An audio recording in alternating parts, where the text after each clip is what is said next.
चलिए अब आगे बढ़ते हुए बात करेंगे नरेंद्र मोदी ने। जी हाँ, आज जैसा कि पहला चरण का मतदान ऑलरेडी शुरू हो चुका है और सुबह से बहुत सारी घटनाएं सामने आ रही है। कभी मालदा, कभी मिदनापुर, कभी झारग्राम, कभी कहीं ना कहीं मुर्शिदाबाद, हर जगह से वायलेंस की खबर आ रही है सामने। तो उसी बीच नरेंद्र मोदी ने ममता बनर्जी पर सीधा निशाना साध दिया है। जी हाँ, नरेंद्र मोदी का नादिया में हमला पड़ा है। टीएमसी की जो चीफ मिनिस्टर है ममता बनर्जी के ऊपर में उन्होंने कहा कि मैंने झालमुड़ी खाई, लेकिन मिर्ची किसको लगी है? टीएमसी को। जी हाँ, पश्चिम बंगाल विधानसभा चुनाव 2026 के पहले चरण की वोटिंग के बीच नरेंद्र मोदी ने नादिया जिले में जनसभा को संबोधित करते हुए सत्तारूढ़ तृणमूल कांग्रेस यानी टीएमसी और मुख्यमंत्री ममता बनर्जी पर तीखा हमला बोला। अपने भाषण में उन्होंने कहा कि झालमुड़ी मैंने खाई,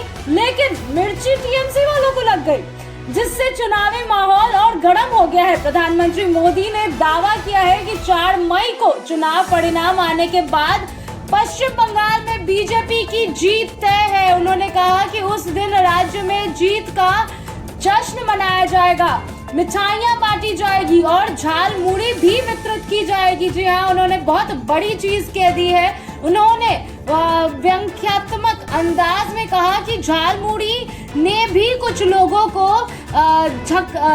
झन्नाटेदार झटका दिया है। जी हाँ, झन्नाटेदार झटका दिया है। उन्होंने विपक्ष पर तंज कसा है। अपने संबोधन में पीएम मोदी ने चुनावी प्रक्रिया को लेकर भी बड़े बात कहे हैं। उन्होंने दावा किया है कि पिछले 50 वर्षों में यह पहला चुनाव है जिसमें हिंसा को न्यूनतम स्तर पर रखा गया है। उन्होंने चुनाव आयोग की सराहना करते हुए कहा कि आयोग ने बंगाल में लोकतंत्र की गरिमा को फिर से स्थापित किया है। साथ ही उन्होंने सरकारी कर्मचारियों की भी तारीफ की और कहा कि अब तक के संकेत बताते हैं कि मतदाताओं की भागीदारी रिकॉर्ड स्तर पर है।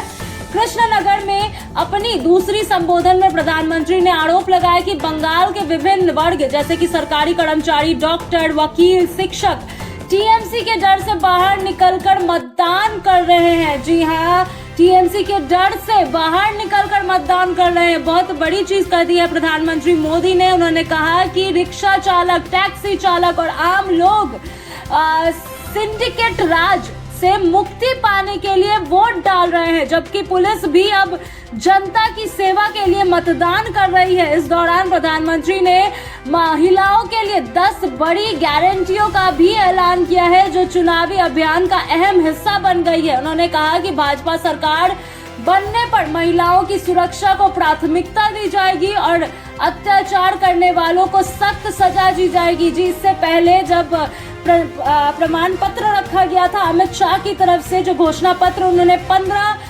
पॉइंटर्स की थी, उसमें भी महिला सुरक्षा की बात कही गई थी। तो अब प्रधानमंत्री ने आज नादिया में संबोधित करते हुए अपने भाषण में फिर से महिला सुरक्षा को प्राथमिकता दी है। उन्होंने घोषणा की कि हर ब्लॉक में महिला थाना स्थापित किया जाएगा और पुलिस बल में महिलाओं की बड़े पैमाने पर भर्ती की जाएगी। इसके अलावा महिलाओं के खाते में 1 साल के भीतर 36,000 ट्रांसफर करने का वादा किया गया है। प्रधानमंत्री ने कहा कि लड़कियों की उच्च शिक्षा को बढ़ावा देने के लिए ग्रेजुएशन पर 50,000 की सहायता दी जाएगी। गर्भवती महिलाओं को 21,000 की आर्थिक मदद और बच्चों के पोषण के लिए अतिरिक्त 36,000 देने की योजना भी घोषित की गई है। इसके साथ ही उन्होंने सुकन्या समृद्धि योजना के तहत बेटियों के भविष्य को सुरक्षित करने, मुद्रा योजना के जरिए महिलाओं को 20 लाख तक का लोन देने और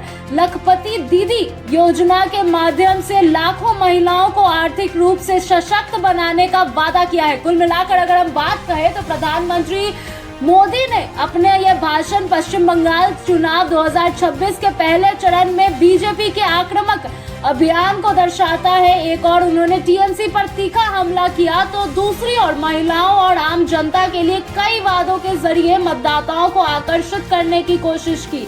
अब सभी की नजर 4 मई पर टिकी हुई है कि चुनाव परिणामों पर किसके हाथ आएंगे। क्या टीएमसी वापस से सत्ता लेगी या बीजेपी इस बार सत्ता परिवर्तन करेगी?